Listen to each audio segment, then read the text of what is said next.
Miss.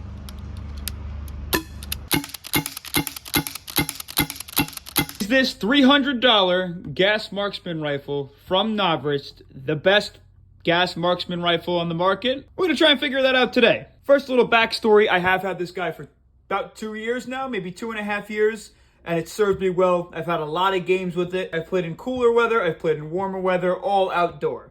Straight out of the box, it's gonna come with one mag.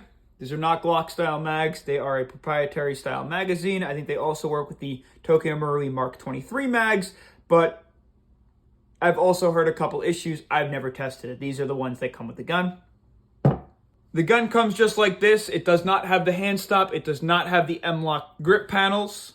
This is a pistol inside of a body kit, so you will have a pistol grip, an M4 style tube stock, and of course it's got your threaded 14mm counterclockwise outer barrel. A ton of real estate on the top, and a TDC hop-up wheel. A couple of things I'd like to mention. In order to engage the safety, it won't work on its own. You do have to pull the trigger slightly until you get a click. Not a full way, just a click. And then you can engage the safety and disengage. The trigger pull is extremely hard, being that it's non-blowback. What that means is every time you pull the trigger, it's not only releasing the hammer, but you're also pulling the hammer back first. Then when you break the wall, it releases the hammer, and then there's a full trigger reset. A few other things to note. Your mag release is right under the trigger guard, easily accessible by your pointer finger or your middle finger. And the mags slide in and out with relative ease.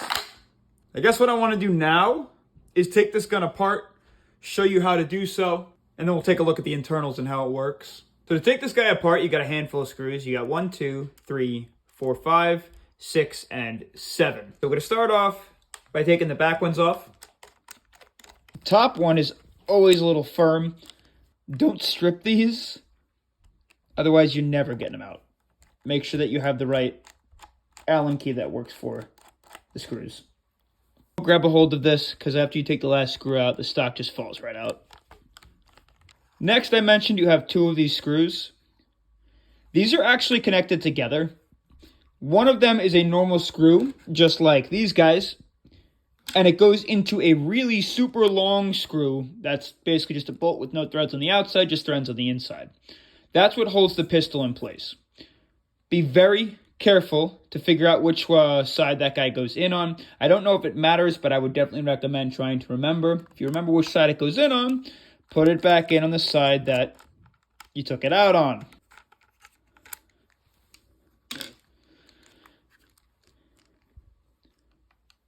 Mine comes out on the left side, so we're going to put it back in on the left side.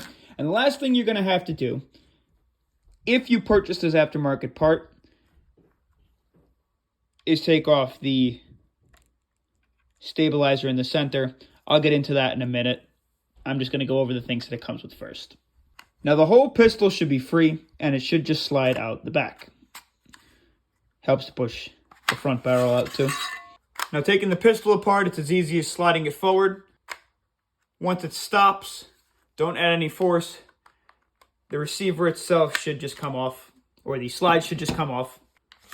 Should have taken the mag out first. Sorry about that. Looking on the inside, being that it's a non-blowback style pistol, you're going to notice it looks a lot different from a regular blowback pistol. The hammer assembly is almost entirely covered by a plastic box. A majority of the parts inside of here are plastic because they don't take much wear and abuse. And you can see the function of the trigger with the hammer pull and how solid that is. It's very chuggy. Into the slide. Again, a majority of everything inside of here is plastic, including your hop-up unit with the TDC style hop. Nozzle and nozzle housing are plastic with the exception of a couple springs. And then the guide rod is some sort of metal with a spring as well. The one thing that's different between this pistol and the Mark 23 replica on their website, or the Mark 23, is the extended barrel on the inside. The extended barrel runs completely through the outer barrel on the outside, and ends a couple centimeters on the inside of the outer barrel. That will increase your FPS, the stabilization of your round, and of course your accuracy and range. Now to take this barrel off of the slide, There's grub screws that you have to undo. I'm not going to do that right now. Put this guy back together. Again, same thing. There's a couple slots, all of the notches on the grip. Make sure you line those guys up. And again, you don't want to have to force it. It should go in relatively easy. And if it functions, you're in the right spot. This hole is what keeps the pistol, using this bolt, inside of the upper receiver of the body kit. So to put this guy back together, you're just going to slide her on in to the upper receiver again, basically just going backwards. One thing to keep in mind, hold the back of the pistol when you push it in, and make sure that you line it up with the hole in the front of the body kit. Now, it doesn't always line up 100%, so what I like to do is just stick something in there and give it a little nudge, and that should line the holes up.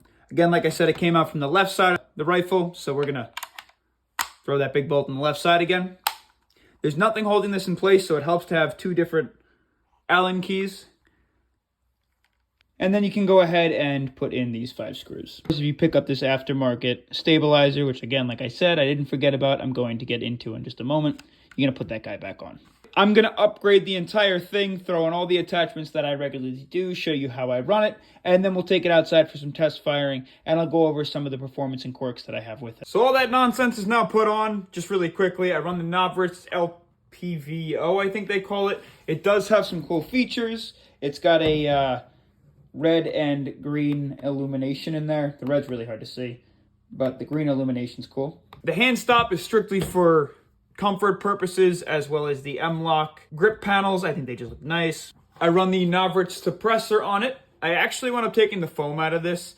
Now, suppressors on non-blowback gas rifles are pretty much the only rifles that suppressors really make a difference. I just use it to protect the threading. It allows me to peek through bushes from a further distance inside the bush. And the biggest problem I had with the foam was it kept collapsing on me and BBs were getting stuck in here. It might have just been my foam or whatever. Easy adjustment sling, single point. And then, of course, the one piece that I haven't spoken about that I mentioned I'm going to is the hop-up wheel stabilizer. It's a little plastic piece you buy aftermarket. It's super cheap. It comes with a hop-up wheel that has a pin on the inside of it. It keeps the only contact point of the hop-up wheel being the top of the pistol slide to 2 points from top and bottom to help overly stabilize that hop-up wheel, even though it's threaded. We're going to begin the test. I have a propane canister with an adapter on it and 0.4 gram BBs. So the reason we're standing so close is because I actually want to first start off with the test to see the gas efficiency of each one of these mags. With just the propane, I want to see how many shots we can fire off before we can't fire off any on one single gas fill. All right, so first test, let's see how many rounds we can get out of one gas fill. Here we go.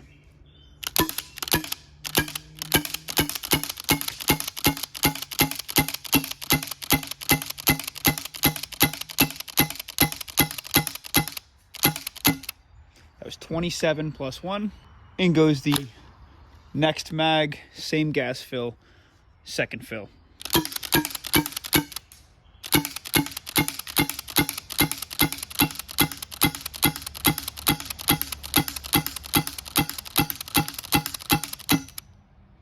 Another 27. All right, third mag.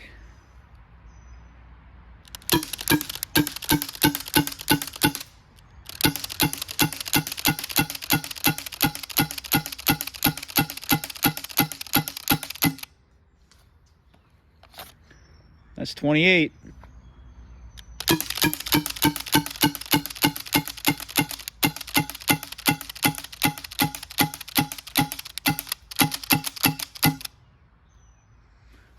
That's 26. All right, mag 5 is now in. Again, this is the same gas fill with no cooldown time.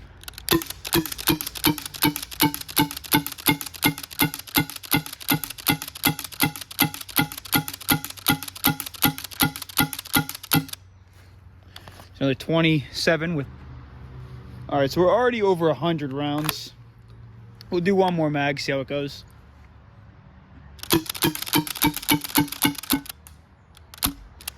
That was it, 8 out of there. So about 100 and, what, say 50 rounds? So next we have the accuracy test. We got 28 rounds, and we're gonna shoot a target that's around, let's say, 100 feet away and see how it goes. So the only steel target that I had was the shovel, and I figured you'll hear it hit every time that it makes contact. We're gonna take it on back.